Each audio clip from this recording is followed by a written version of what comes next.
Hello दोस्तों, जय हिंद, जय भीम, जय संविधान। जैसे कि अभी हम कॉन्स्टेंटली जो क्लासेस करवा रहे हैं BANC 101 की क्लासेस अभी हम करवा रहे हैं। इसके इंपॉर्टेंट क्वेश्चन हम पहले भी करवा चुके हैं काफ़ी। हमारे अगर आप यूट्यूब पेज का देखेंगे तो उसमें काफ़ी सारे क्वेश्चन BANC 101 के ऑलरेडी हम करा चुके हैं। उसी में से एक इंपॉर्टेंट टॉपिक जो है वो है सोमेटोमेट्री। ठीक है, सोमेटोमेट्री अब ये क्या है, इसके बारे में आज हम जानने की कोशिश करेंगे।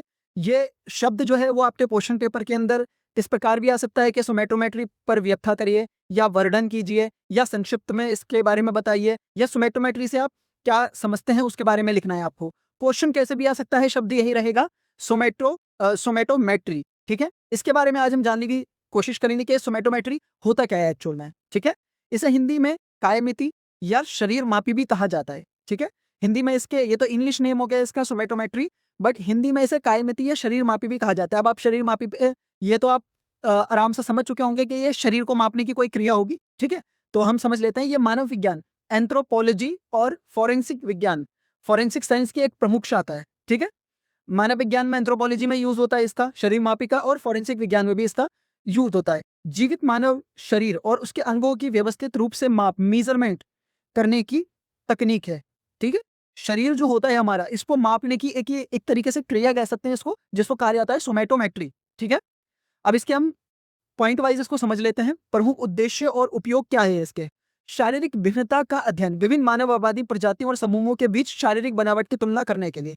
ठीक है, आप भी जानते हैं, मैं भी अच्छे से जानता हूं, हर मनुष्य का जो शरीर होता है वो कई मामलों में दूसरे से भिन्न होता है। जैसे किसी का हार का साइज जो है वो थोड़ा छोटा होता है, किसी का बड़ा होता है। अगर हम बाइसेप्स की बात करें, किसी का बड़ा होता है, किसी का छोटा होता है। लेग्स की बात करें, मोटाई अलग होती है, किसी की लंबाई ज्यादा होती है। ठीक है, अगर हम सीने की बात करें, चेस्ट की बात करें, तो किसी का साइज अलग होता है, किसी का अलग होता है। ठीक है, तो जितने भी विभिन्न मानव आबादी है, प्रजाति समूहों के बीच शारीरिक बनावट की तुलना करने के लिए भाई कौन सा शरीर जो है वो क्या मेजरमेंट है उसका, उसके लिए सोमेटोमेट्री का प्रयोग किया जाता है। पहचान की पुष्टि, फॉरेंसिक विज्ञान में अज्ञात शवों या लापता व्यक्तियों की पहचान करने के लिए शरीर के विभिन्न अंगों की माप का विश्लेषण करना।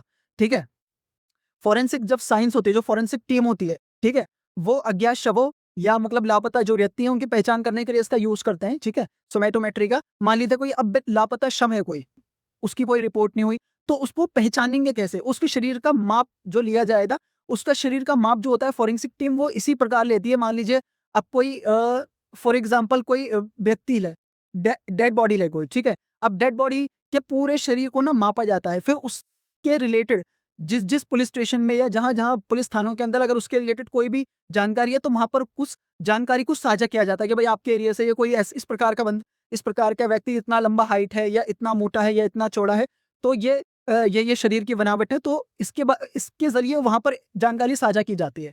ठीक है, उपकरण और डिजाइन इसमें भी यूज होता है। एर्गोनॉमिक्स के तहत फर्नीचर, वाहनों और वर्ली का निर्माण सटीक शारीरिक मापों के आधार पर करना। ठीक है, अब मान लीजिए फर्नीचर है, ठीक है, अभी तो स्टैंडर्ड साइज हम देख लेते हैं भाई 6x6 का बेड होना चाहिए।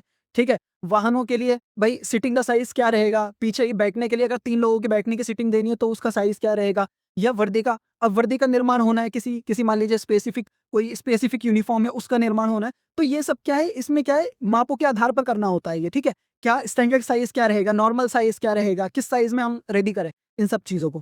ठीक है, और इसमें लास्ट जो पॉइंट है वो है स्वास्थ्य और पोषण, व्यक्ति की पोषण स्थिति या आकलन करना और शारीरिक विकास पर पड़ने वाले पर्यावरणीय प्रभावों का अध्ययन करना। ठीक है, इसमें भी नूर होता है, इसमें तो नहीं चीज़ा। ठीक है, अब मान लीजिए भाई किसी व्यक्ति की हाइट ज्यादा है, बट उसको क्या है कि थोड़ा बल्कि शरीर चाहिए, तो क्या है, अब हमें वो जो आकलन करना पड़ेगा वो किस किस बेसिस पे करना होगा कि कितना प्रोटीन लेना चाहिए, कितनी क्या स्टैंडर्ड हाइट पे कितनी उसके मतलब कि बीट कैसी होनी चाहिए।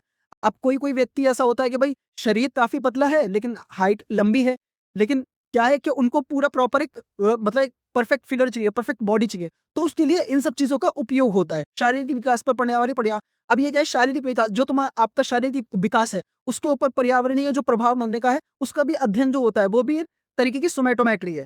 ठीक है, तो ये हमारा सोमेटोमेट्री से रिलेटेड क्वेश्चन था, जिसका हमने अभी मतलब कि हमने पॉइंट वाइज को समझने की कोशिश करी है। आशा करता हूँ जो जानकारी मैंने दी है आप लोग, ये आपके लिए सहायक रहेगी।